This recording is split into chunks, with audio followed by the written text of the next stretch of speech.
For the love of God and all that is good, can you differentiate between the fact that we don't make laws that control the federal government?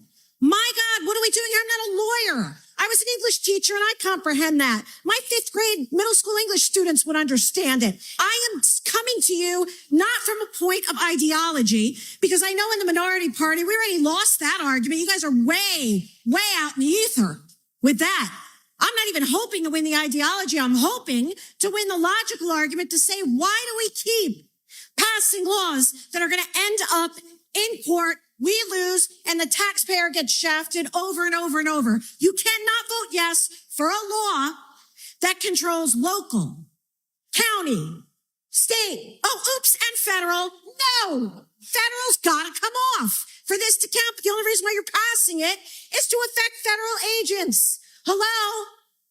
Lights on, no one's home. I'm not an attorney. I need a freaking honorary degree after going through this for 4 hours yesterday saying, what don't a room full of lawyers understand?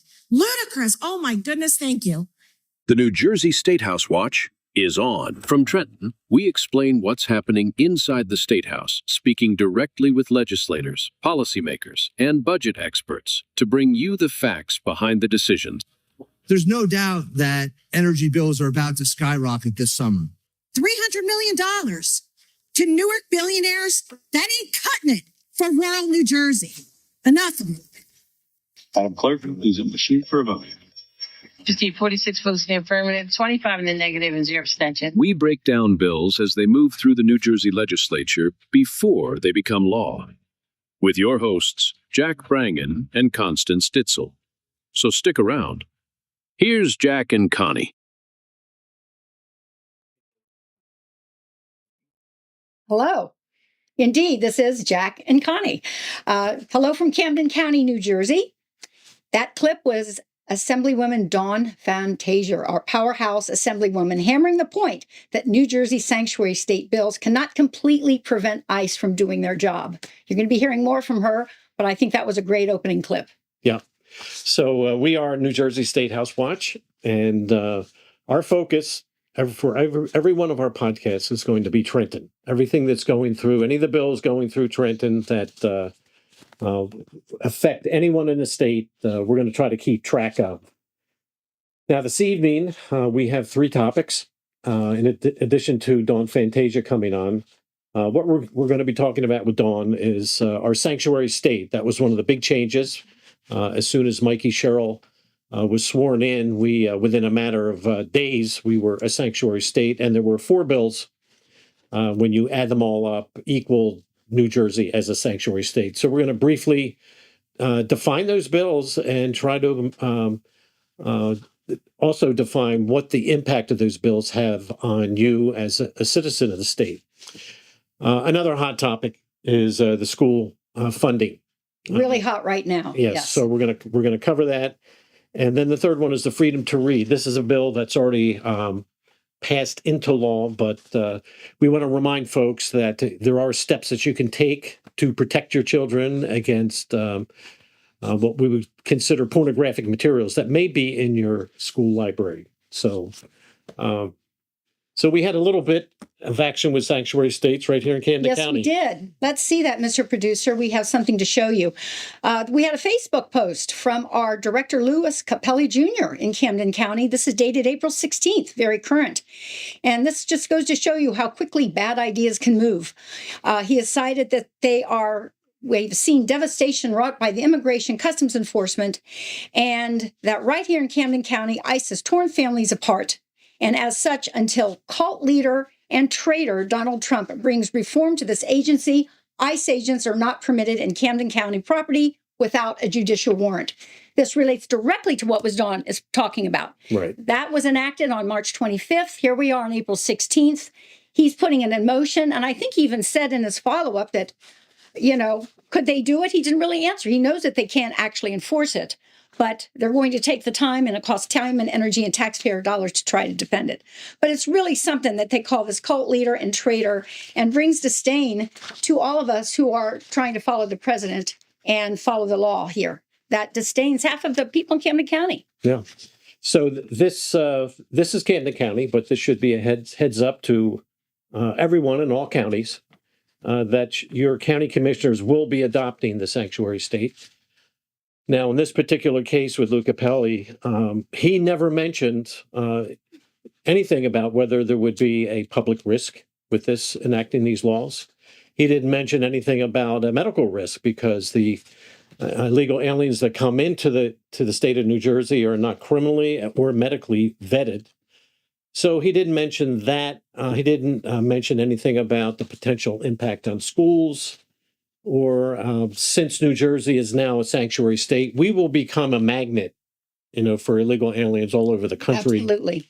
And I think we're the only complete state that is a sanctuary state. Yeah. As an entire state. Right. And he also said a great line, a sad one, "Make America white again," a very racist statement. Right. So That's the intent here. yeah, they will put the video on. But as I said, this is happening here to us in Camden County.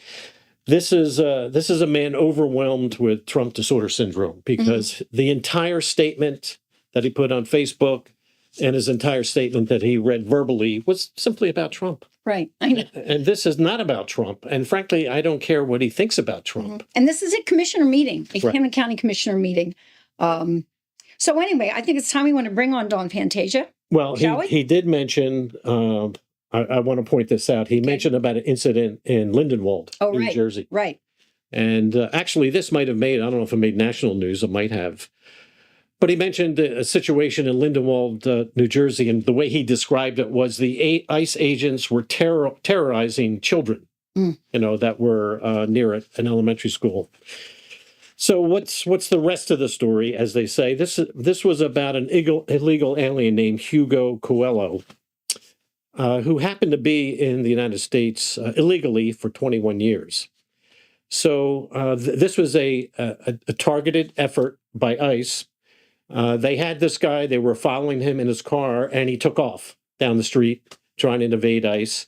He eventually got into a traffic jam that involved a school bus. So he jumped out of his car and he started running into a bunch of kids. So ICE followed him, and once they saw the kids, they stopped. This guy got off. So he is now At free. large. He's at large in Camden County. Now, he has not only been in here for 21 years, but he has a criminal history that includes assault, strangulation, aggravated assault, and theft. So he is free now to continue his life of assaulting people, strangulating people, and ICE now has to fight him or find him. They have, and they're going to get no cooperation. Without the help of the New Jersey law enforcement. Right. So those two things together equal the public safety risk. So we'll get into the whole thing. Let's bring Dawn. Now we'll bring you in, Dawn. Now we'll bring Dawn. I will just mention, I first met Dawn, I think it was during the Freedom to Read Right. bills that we were working on back in fall of 2024. So let's bring her out of the green room. Hi, Dawn. Hi, Dawn. Hey, how are you? We talk a lot about everything going on in Jersey, but we really don't know all that much about your background. If you could give us a quick take and your general experience in the assembly to date. Sure. Thanks again for having me on. I live in Sussex County in Franklin Borough. I started out as a borough councilwoman. Even prior to that, I served on zoning board and served on the economic development committee.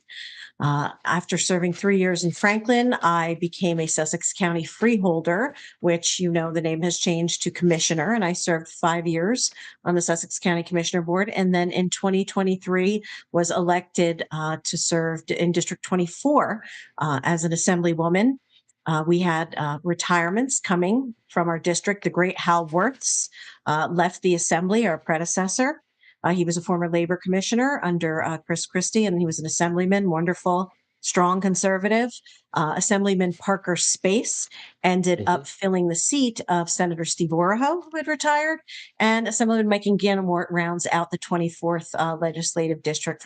He's from the Morris County part of the district, but he's a Sussex County boy at heart. He grew up there. So also separate from political activity, I'm a school administrator. I'm in New Jersey public education for the past 20 years.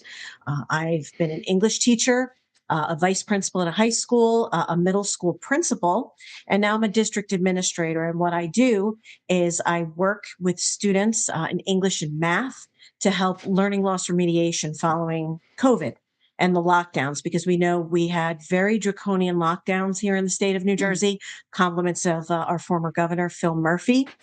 Did a lot of academic damage, did a lot of psychological damage to children, and there's a lot of catching up to do. So now my job is to coordinate these academic enrichment programs for these children who are 2 or more grade levels behind. And I also coordinate the state assessments for a multitude of public charter schools.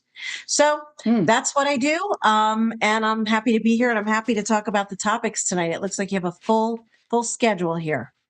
We do. Just 2 comments there. Actually, for about 13 years, I was a geometry teacher at Cinnaminson High School district a long time ago.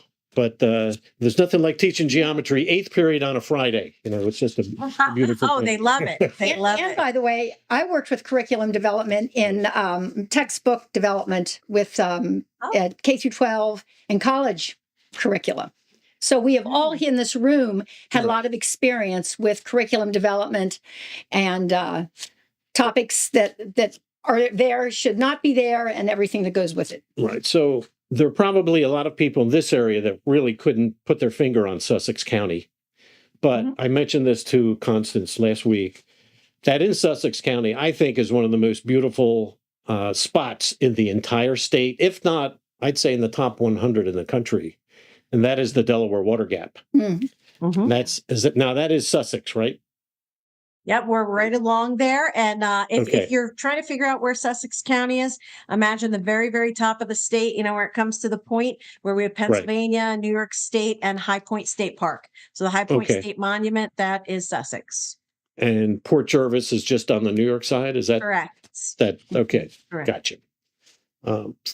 So let's take a look at these 4 bills. The first one, again, you add up these 4 bills, you've got Sanctuary State in New Jersey.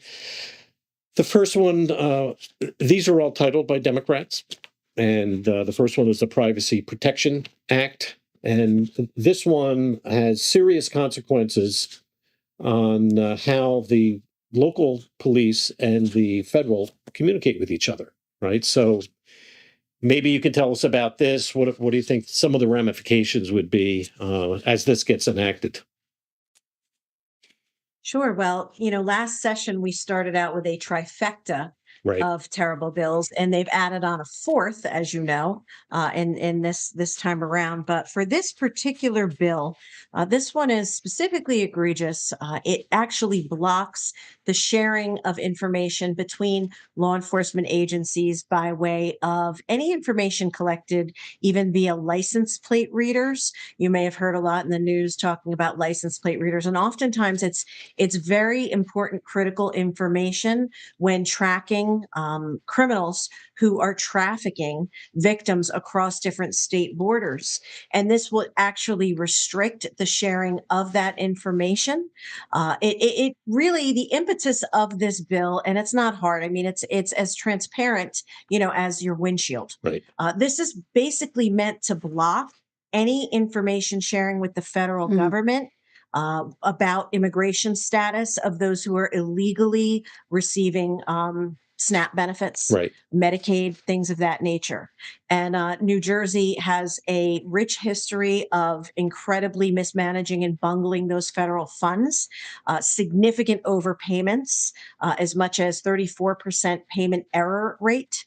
And New Jersey is not at all being transparent with how we are distributing our federal funds for those programs. So what happens here is the legislature tries to put a Band-Aid. The Democrats try to put a Band-Aid on it, but in that process ends up making the situation more dangerous and difficult for all of us, because I say all of these bills create what I call unintended shrapnel. I can't imagine that it's intentional shrapnel that they would not want to catch a human trafficker, but their desire to protect illegal criminal migrants outweighs any other priority that they may have. So that's why we get bills like this that restrict the sharing of what they deem sensitive information with law enforcement. Right. So we have just spent the last decade uh, upgrading systems between municipal police and the federal just to get over this gap here, because this was, of course, the number one criticism after 9/11 is that the left hand didn't know what the right hand was doing from a law enforcement standpoint. So I know there was a great focus on the communication, and I think we were tremendously successful in tracking down perpetrators because of the sharing of data. This puts us back into the pre-9/11 days. This is really detrimental and Regression. it is regression. Again, it's a public safety risk. There's also a piece in there about communicating within 90 days. Isn't there a piece of that, Dawn, where they have to contact the individual? That's right.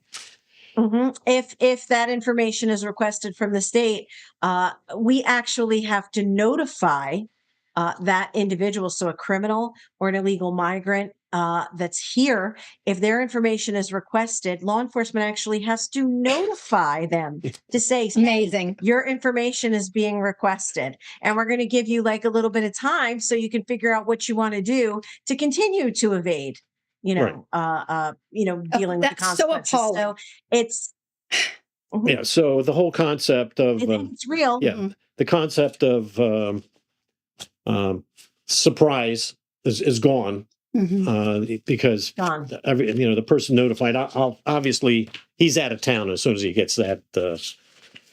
So that's that one. The next one here is the Safe Communities Act. Any comments on that in particular? This one's a doozy too. Oh, I certainly do. The Safe Communities Act, and I spoke about this on the floor at length. It's meant to create these safe spaces, these off-limit spaces that includes hospitals, churches, shelters, schools, where ICE will allegedly be prohibited from entering for enforcement purposes. And my point was, a lot of those places are where victims go for shelter or for their own sanctuary. So victims go to shelters, victims go to hospitals, victims seek refuge in churches, right? And those types of environments. And now we, in essence, are telling criminals, oh no, you can go there and you will receive sanctuary because we're going to protect you there. So we are actually shoving criminal migrants into the same spaces where their victims traditionally go to find their own safe space. And that's what that bill is. Tragic. It's a building a safe harbor, for illegal aliens. Correct. I know the schools aren't normally where ICE would operate. However, that is where MS-13 will operate. You will have MS-13 members that are 16 years old, 17 years old that will be in these schools. And it might be necessary because some of these people are rapists and murderers of the worst type. We know there have been incidences where, they have lured kids into the woods, they've shot them, they've just done awful things, murdered them. And these are all teenagers. And these are kids that will be in these schools with our own children, with our kids. But they will get safe haven there. So that's the Safe Communities Act. The no face mask. Right. So there's the facial identity one, and this is this is probably the funniest one of all. This one is beyond ridiculous simply because it violates the supremacy clause. We do not regulate, as state legislators, we do not regulate federal operations for what they wear, how they operate, how they conduct business. We have no control over that. We pass laws that control state government. We are not congresswomen and congressmen. That is not our function. And every time a state, and we just saw what happened in California, every time a state tries to posture and pretend as if they have control over this, they lose in court. And the amount of money, of taxpayer dollars that are lost every time for the big show, for the big performance, as if we have any control over this, is absolutely unbelievable. And in the meantime, what we are doing is we're actually causing havoc amongst our own law enforcement because they have a bunch of carve outs in the bill. Well, if you're undercover, if you're here, if you're there, and they know the state legislators that wrote this bill know it's wrong, know it's dangerous, know it's problematic. And it was a big show to pretend for their supporters as if they're doing something when, quite frankly, they can't do anything. There's nothing that a state legislator can do to regulate how the federal government chooses to equip their federal officers conducting federal operations. It's as simple as can be. It's cut and dry. A small child could understand that. Unfortunately, members of our own legislature cannot. And that was the subject of your clip that you first opened up with, right? That was Correct. the subject, and that is exactly what's No, now happening in Yes. Camden County. They're ready to do the same thing and move forward just like that here. Yeah, actually, the way they We're work. so calm. And Yeah, go ahead. go ahead. I was going to say We were so calm at the start, but the bills, they just, we went on and saying in all different kinds of ways, my colleagues and we just explained over and over. And then finally, it just got to a breaking point. We said, this is absolutely ridiculous. You understand, and this is willful ignorance at this point. Right. So I remember during the testimony, I think the head of the Chief of Police Association came in and argued for amendments. Anyway, we know the intent, the singular intent was to get ICE to take their mask off.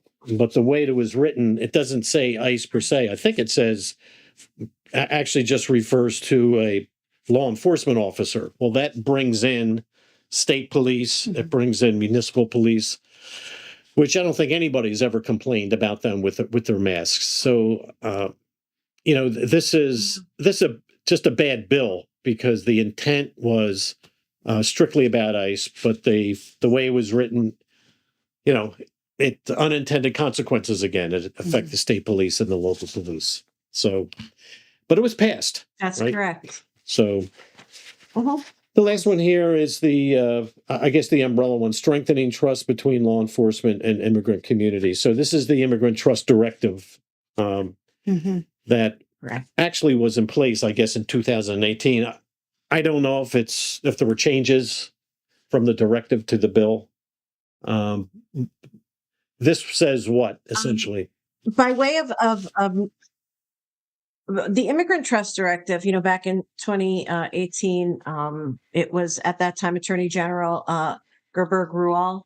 He instituted this, and the county I'm from Sussex. I was a freeholder at the time, and we pushed back against it. So we had really strong knowledge of what this was and what it did and the dangers of it. The irony of this bill is that it literally blocks communication between federal law enforcement and your local law enforcement. And it sets some very, very dangerous time limits. So for instance, if you have a criminal migrant who is arrested for suspicion of committing a heinous crime, there's a certain time frame. And if ICE cannot respond and retrieve that individual, let's say by midnight of that day, then we can that individual, if they so choose, to release them without notification to federal agents. That is incredibly problematic, especially when you pair that with our bail reform policies, which have been, with cashless bail, have been incredibly light. You have a repeat offender, and take a county like Sussex, for instance, where we are really is far, far northwest. And if they are, occupied dealing with other cases with other individuals and offenders, they may not make it to that, up to that destination at that time. It's also incredibly problematic because it's supposed to engender their claim is that it engenders trust so that those who are almost like a safe harbor. So those who might be victims and are here illegally know that they could come forward and speak without fear of them being deported, very similar to a lot of our laws that involve, illegal substances and safe haven for babies, when you leave, a child at a police station or something along those lines, where we're more concerned about the safety end of it. But that's not at all what this does. That's not at all what this does. This, in fact, creates nothing but havoc, and it prevents our local law enforcement who are doing the apprehension from holding them and getting those individuals out of the community. So what we are doing is we are indeed shoving those offenders back into the community to reoffend against the exact same community that they just violated. And where is the compassion for those who are not even United States nationals? We have women, we have children being trafficked or were trafficked under the Biden regime across the border, human trafficked across the border for all kinds of horrible reasons. Where is their protection? Where's the compassion? A wide open border and giving carte blanche and releasing, catch and release. How does that protect those women and children who were trafficked into the United States, who has lax policies now for anti-immigration enforcement? Right. Anti-illegal immigration enforcement, might I add. I found it appalling when they did the roll call in assembly that several examples were brought up of various criminals that came through, and the stone-faced Democrat opposition was just totally unmoved. And at one point I wanted to say, okay, if you're not moved by the harm being done to our people, are you maybe moved the harm it's doing to the pocketbook? And because the numbers on this are staggering. We've all looked at this report a couple of times. We're looking at $7.3 billion in costs and services. We're looking at $1,600 per taxpayer. And, not even that seems to faze them. If you don't want to be worried about the human cost, what about the cost from your pocketbook? Again, nothing. I found it very interesting in a town hall, again in Camden County. This is very recent, where Donald Norcross, running for Congress, was there, and he was there with our assemblyman. And people always stand up and complain about property taxes. Of course. Of course. And boy, I was chomping at the bit to say where some of that's coming from. And their answer was, well, that's a very good point. You need to bring that up at your local municipal meeting. It's like, shove it down the road. We're not going to talk about it. That was his answer. Not even the cost is yeah. They don't care. It's not the cost. I mean, yeah, Constance, it's why would there be concern when it's with someone else's money, right? That's not a concern, right? And as far as what could get through, what if I told you the main bill sponsor, right, is in the District 37, where a little girl has a fractured skull. There is a illegal immigrant here with a long and rich criminal history of assault, of throwing rocks at people and assaulting police officers and civilians. He hurls a rock at a school bus, fractures a little girl's skull, 8 years old, right? And we want to protect him. We want to protect him. We want to give him safe harbor and safe haven. Now, what about this little girl? So imagine this crime happens in your own district, and you are the one yelling for all kinds of, allowances. Very peculiar. Very peculiar. You can't make this up. You can't make it up. Yeah, let me just mention about the human toll here. Since the Immigrant Trust Directive, and the thing about these laws and the fact that New Jersey now is a sanctuary state, we know what's going to happen because there's a history. This essentially has been in effect since 2018. Now, in 2019 in Jersey City, there was a murder and aggravated sexual assault. The victim was Carolina Cano. Her body disappeared while jogging in Lincoln Park. Her body was found in a lake in the park. George Rios was charged with kidnapping, aggravated sexual assault. ICE reported the defendant was in the United States illegally and had previously been deported twice. Also in Jersey City, 2025, there was a triple murder. This is a young mother, a young boy, 5 years old, and a little girl, 9 years old. They were stabbed to death. This person was in the United States unlawfully. Monmouth County in the Red Bank area was the vehicular homicide.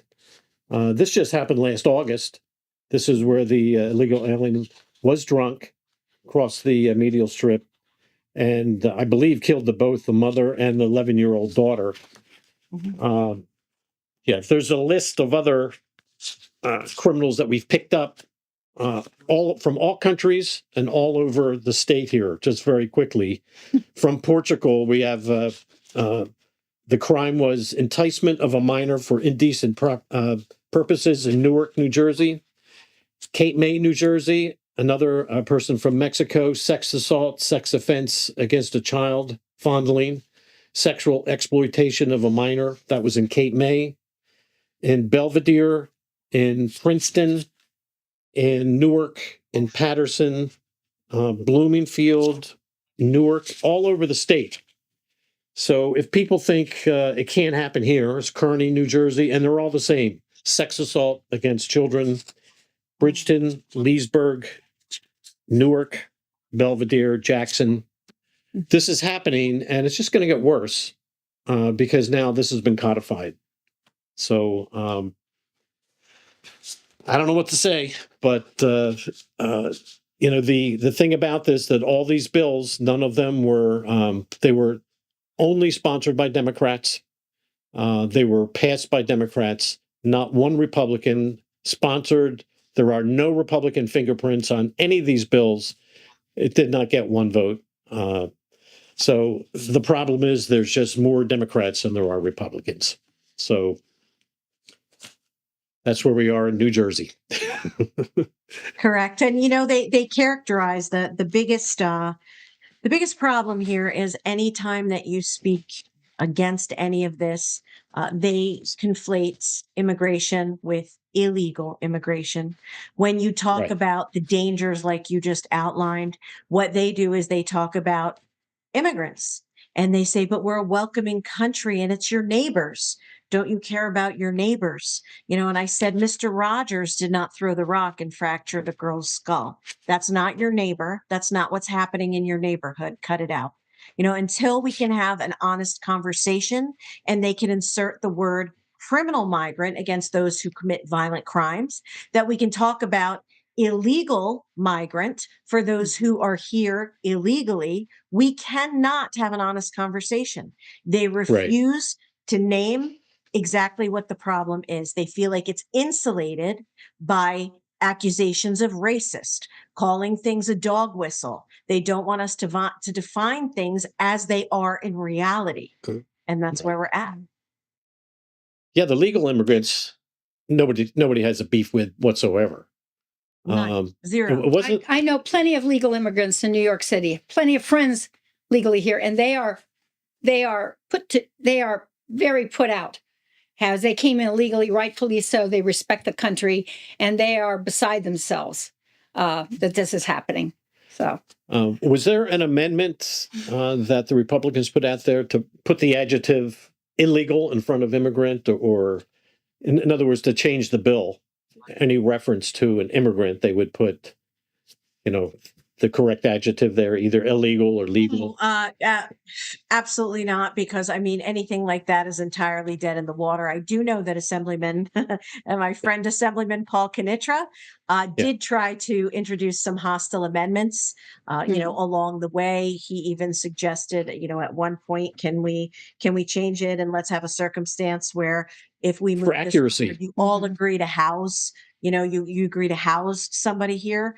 And of course, everything gets balked at every time we do a hostile amendment on the floor. Every time we point out the ludicrousness or we point out a logical fix to something, you know, it goes nowhere. They just table it. Yeah, I would just implore voters to remember that list and the people that have been killed and the children that have had their innocence just violently ripped away from them. Next time you go into the voters booth, you got to vote the right way, or you know, at some point there's going to be no turning the state around. It's just going to get worse.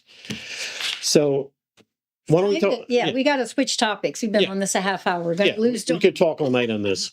So let's go to the dancer. Let's switch topics and talk about public education and funding. Yeah.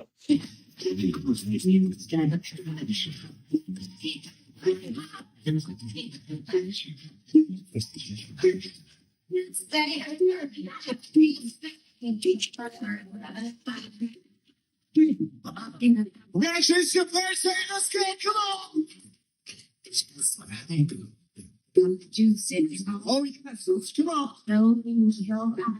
come on!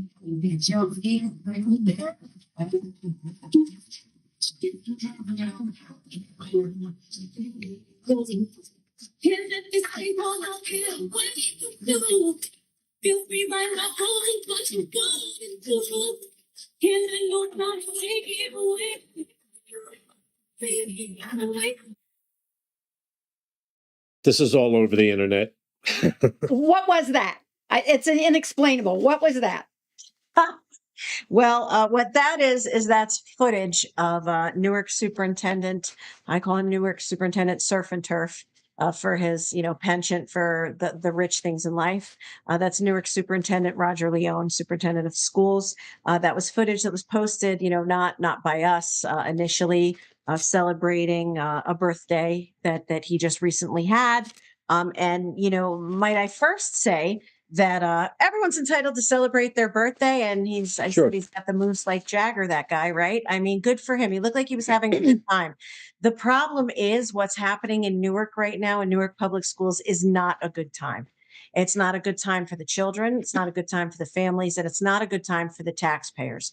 So as much as that was silly and ridiculous and tongue in cheek, it is just a stark reminder of the excess that's happening in Newark Public Schools. Yeah. So, what's happening with Linda McMahon in Washington, and what is that all about? Well, what's come to our attention is Newark for many years, for a number of years, as you're aware, was under state control due to gross mismanagement of funds, whether it be building funds, right, working with the School Development Authority, whether it came to, as a matter of fact, when the offices of the Newark Board of Education were raided back, amidst the first takeover, there were board members actually that were not even in the country, that were on, trips out of the country. And the irony is everything comes full circle, because what Right. we are finding is that Newark Public Schools receives the largest amount of statewide school funding of any district in the entire state. And even, child for child rivals the country for the amount of sustained funding that goes to them. $1.3 billion of statewide Right. taxpayer dollars. And what we are seeing is something horrendous. We see that they are spending money on things that have little to nothing to do with education, sending large groups of adults, administrators, board members to all of these balmy vacations, right? We have Palm Springs. We have, they went to somewhere out in California. They went to Puerto Rico. They went to Honolulu. They sent That is unbelievable. 5 women out for a women's empowerment summit in Las Vegas. So again, it begs the question, what is this doing to help your children? They had to pay back some money due to a superintendent fun day for their Right. central office was gonna staff, ask. right? That was, tens of thousands of dollars for, fancy food. Open bar was originally reported. They're refuting that. And then we have the no bid contracts. We have where Right. they would like to spend $500,000 on a school building to lease it for a 30-year lease that they would have to buy at the end. We have where they outbid a public charter school, very successful Newark public charter school, by $7 million above market value when they didn't need that building whatsoever. It was in an area of the city where it was staff 1 to 7 students. They had a ton of open seats, and still they paid that, and they colluded with the School Development Authority to block that. They spend our money like a drunken sailor, with a credit card that's stumbling about, and there's no tomorrow. And that is not their sole money to spend. That money is It is not. supposed to go to the children of Newark. But where it gets dicey and what it has to do with Linda McMahon or what it has to do with the federal government is this. Their school was allotted, the Newark School District, the largest amount of COVID relief dollars, $287 million for learning loss remediation. It was for mental health support, and it was for air quality projects, things of that nature. Right. Newark did not know what to do with that money, quite frankly, when it came. And the way they started portioning it out, every school had to list what they were going to do with those funds and submit a plan to the state. So on paper, they submitted their plan, but in reality, what actually happened was quite different. Some of the legislators from Newark have touted, well, we did great. We passed an audit, a 2023 audit. Well, in 2025, when all of the work should have been completed, the circle came around, but it never connected because only 12% of the students that were supposed to receive tutoring received tutoring.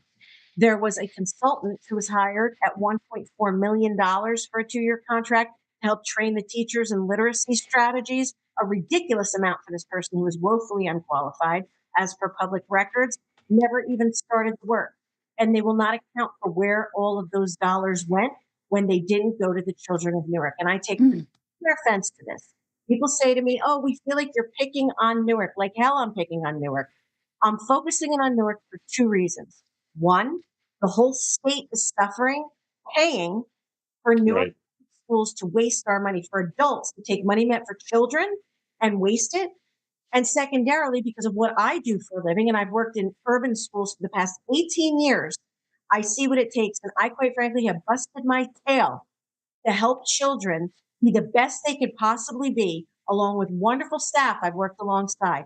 And to see people take money that's meant for this population and spend it on trips and parties and $250,000 on balloon decorations, it's disgusting. So we brought it to the attention of Linda McMahon, the State Department of Education. We also brought it to some state agencies as well.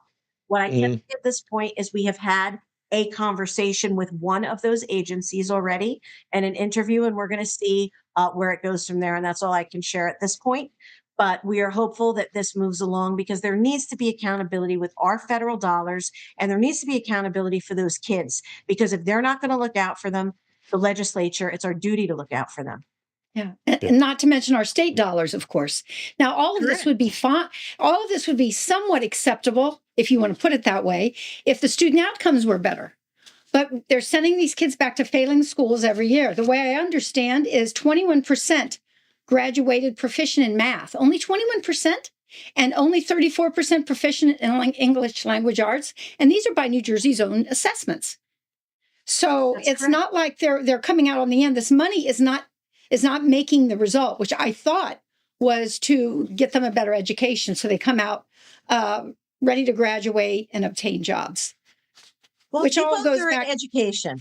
You both have experience in education. So, oftentimes we put so much stock in the inputs, right? What are adults doing? Trenton thinks it's the input. We just need to throw more money at it, right? That's the answer. Let's just put more money into it. But when the student outcomes aren't reflecting that, and don't get me wrong, students who are at risk, who are economically disadvantaged, tend to require more support. That's why this money is allocated there to begin with. It is shocking that the money never makes it to the teachers, to the classroom, to the students. How do we expect the results to even improve marginally? We're not looking for, a home run out of every school in every urban district, in any district in the state. But what we are looking for is measurable growth and proof that money is going where it's supposed to be going. And it's not. It's not. And I think people need to understand, because they don't know what this amount of money means till you compare it with the rest of the state. We have like 590 school districts, right? In this big scheme, there are like 150 school districts who are getting less than last year. There are 10 schools that are getting 7% of the entire New Jersey budget. So the balance is wacko. And then how that plays out is also redundant from last year. Some of these same schools had problems last year. Toms River, they lost significant state aid, $175 million. Cherry Hill lost big number. I'll get to that in a second. They're going to cut the sports program at Montclair for freshman sports. So that number alone, it's disturbing enough to talk about Newark. But what's really concerning is that this is at the risk of what's happening with our other schools. Right. So that's Newark. And frankly, something sounds illegal going on there. That's all I can say. And I mean, to me, I don't know what the requirements are to be managed again by the state, and I'm not so sure that's a good thing. I guess it's Yeah. better that they're managed by the state, but they're blowing it basically. They're really. But as you mentioned, while they're spending the money, other districts are struggling. Mhm. So let's focus on Bring up that image, Mr. Producer. yeah, and then we're going to talk about some of these districts because a lot of districts are in a nosedive. I don't know how they're going to pull out of it. So I'm taking a stroll down the street in Cherry Hill, New Jersey, and I pick up one of these, the Cherry Hill Sun, which is thrown on the driveway, and I pick it up and I open it up, and it's April 1st. And no joke, they're telling us again that the school budgets are going to raise taxes. Now, this happened same time last year. So this is a good case study in Cherry Hill, New Jersey.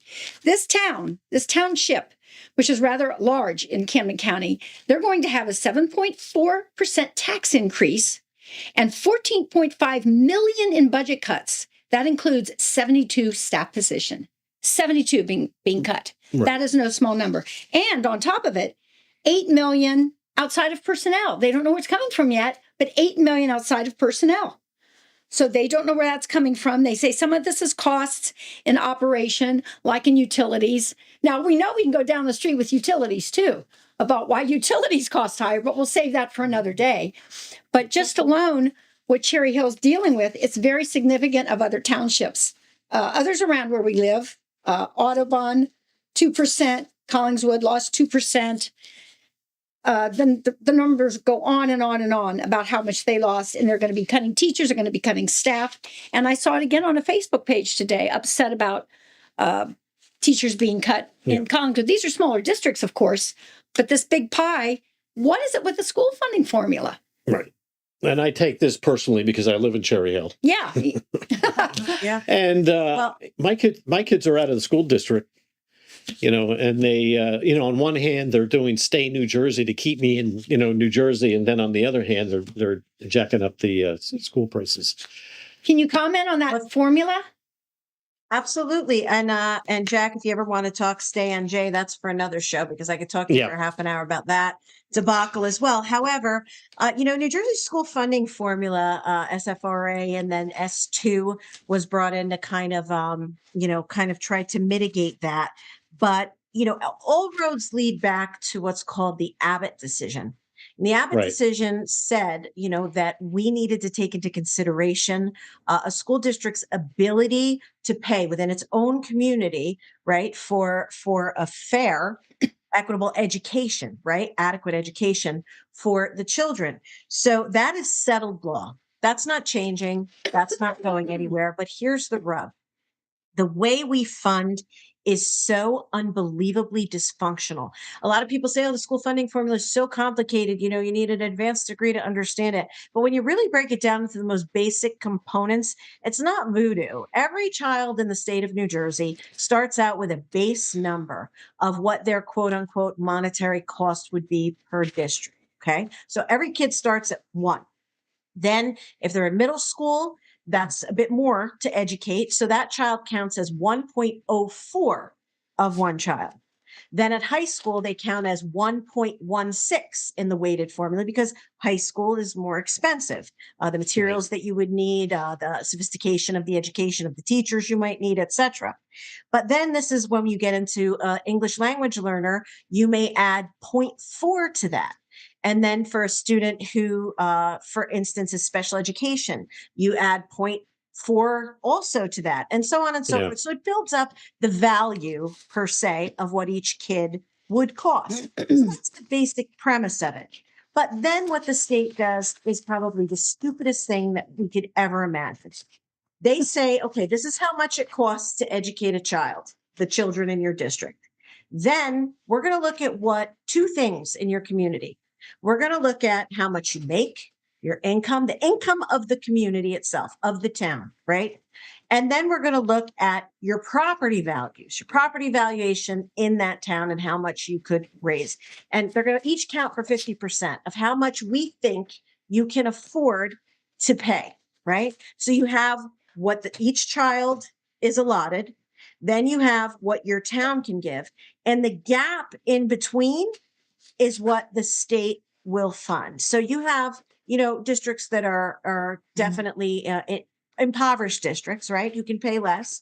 Then you have more wealthy districts who, for instance, can pay more. But the problem is when they're determining what the wealth or worth is, I think about my parents when they bought their home, what it was worth when they bought their home in, 1982, what that was worth and what their value of their home, which is a modest bi-level home in Sussex County now, but it is 4 to 5 times the value, 5 times maybe more of what they had paid for it at Right. that time. My parents have long been retired and they're on fixed income and whatnot.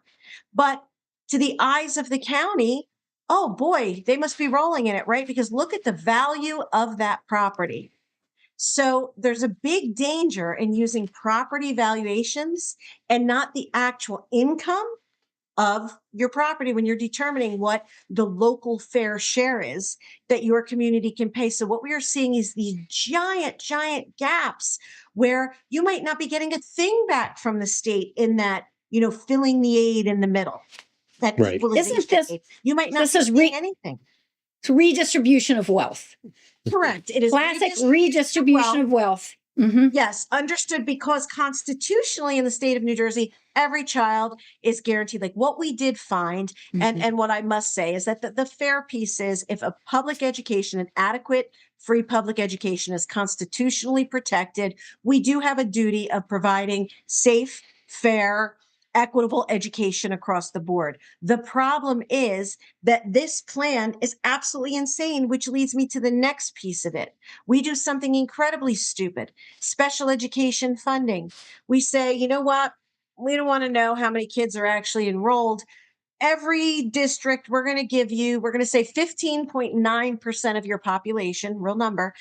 Every Right. single school gets 15.9%. So if you have a higher special ed population, a lower special ed population, doesn't matter. Yeah. We're just going to give you that same blanket thing. Now, this past year, the legislature put a Band-Aid on it, and we wrote something that said, no, you are going to use real special education numbers for the districts. And that helped a lot for some school districts. But this is the kind of like short-sighted nonsense that goes on. And I don't know if you want to add anything before I get into the Highlands and the Pinelands, because that's another big issue. Right. I think we are going to have to wrap this topic up soon. I did want to ask, because it's a little bit more germane, why the medical costs are going up so much. What's the deal there? Oh, yeah. Well, for costs, we have a huge crisis. The state health benefits plan, which a large portion of New Jersey public schools and even state workers, obviously, are on the state health benefit plan. And the problem is it's twofold.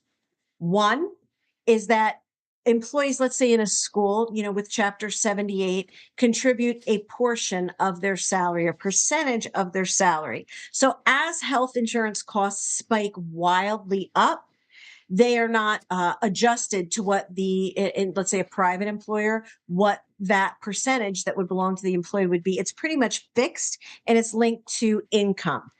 The actual salary of that employee. Also, we have what's called, Cadillac benefits per se. I mean, I've never been on the state health benefits plan myself. Any school districts that I have worked for did not participate, had alternate, more affordable plans, just because it didn't make sense, quite frankly, to be on the state health benefit plan. But what we find is what they call the Cadillac of benefits, right? So perhaps prescription drug costs are significantly lower for generics or specialty drugs. I know that the state, they had a vote to cover, some of the GLP-1 drugs that are coming out now are now covered, where in private, employers, they're not. So that's problematic. Where your deductible is, they may have, a low deductible before the plan starts paying out. So again, they have very, very gold standard, or like they call Cadillac level of benefits. And it's very hard to get rid of that, because oftentimes that state health benefit plan with those level of benefits are written into their contract negotiations as they negotiate their contracts, via the NJEA or their local education agency. So it just can't be wiped, while employees are under contract. But there must be, there has to be. The system is collapsing under its own weight, Right. absolutely collapsing under its own weight. And without a change to it, it's simply not sustainable. It's not possible, because where those costs are landing is on, us. It's landing on Joe Carpenter or, Right. Yeah. Right. this is where it's landing. And the people, the general populace, are now paying to subsidize Cadillac benefits for employees on the state health benefit plan. Oh my gosh. We're going to have to take a break now. And we'll pick up where we can and finish up. We're going to take a break now, Mr. Producer. America's Pulse Network. The mainstream media is bought and paid for. The truth is twisted to fit their agenda. But America is waking up. Because podcasts are the future for trusted media. Welcome to the America's Pulse Network. It is a network built by patriots that upholds the Constitution. But America's Pulse Network stands for God, truth, and the America First movement. There is no corporate propaganda, no government spin, just real news, real talk, and real voices fighting for faith, freedom, and the future of this great nation with common sense. Here are some of America's Pulse Network podcasts. Alexandra Levine Live, hosted by Alexandra Levine. Jersey Shore Podcast, hosted by Damon Galdo. The Conservative Corner, hosted by Seth Eisenberg. The New Jersey Statehouse Watch, hosted by Jack Brangan and Constance Ditzel. APN's The Pulse is moderated by either Alexandra, Damon, Elena, or Seth. Also tune into America's Pulse Network on the following social media platforms: